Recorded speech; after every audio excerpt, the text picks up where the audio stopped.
इथल्या कोल्हापुरातल्या ज्या सभेनंतर त्यांनी निर्णय घेतला होता की आपण स्वतंत्र लढायचं।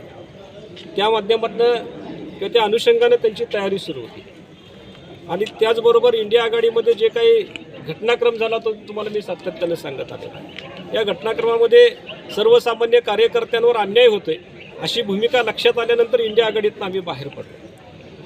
वंचित बहुजन आघाडी आणि आम आदमी पार्टी या एकाच नाण्याच्या दोन बाजू आहेत म्हटलं तरी पण काय हरकत नाही। सुशिक्षितांचं प्रतिनिधित्व करणं, कष्टकऱ्यांचं प्रतिनिधित्व करणं, अशा पद्धतीची आपण एक आघाडी स्थापन करूया अशी आमची प्राथमिक चर्चा झाली। कारण कोल्हापुरातल्या सर्वसामान्य सगळ्याच पक्षातल्या सर्वसामान्य कार्यकर्त्याला तिकीट मिळायची अशा शिल्लक नव्हती। एखाद्या पक्षामध्ये 70 लाखाची डिमांड असायची, एखाद्या पक्षामध्ये 80 लाखाची डिमांड असायची।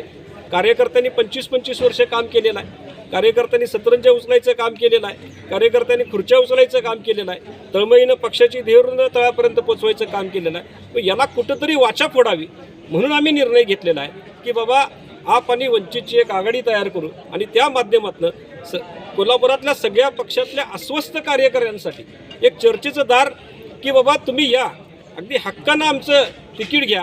आणि ही जी काही घराणीशाही आहे, कारण आत्ता जर तुम्ही बघितलं असेल आमदारांचा मुलगासुद्धा नगरसेवक पदाला इच्छुक आहे, खासदारांचा मुलगा नगरसेवक पदाला इच्छुक आहे, माजी महापौर असतील, उपमहापौर असतील, यांची मुलं या नगरसेवक पदासाठी इच्छुक आहेत। मग सर्वसामान्य माणसांनी जायचं कुठं, सर्वसामान्य कार्यकर्त्यांना जायचं कुठं?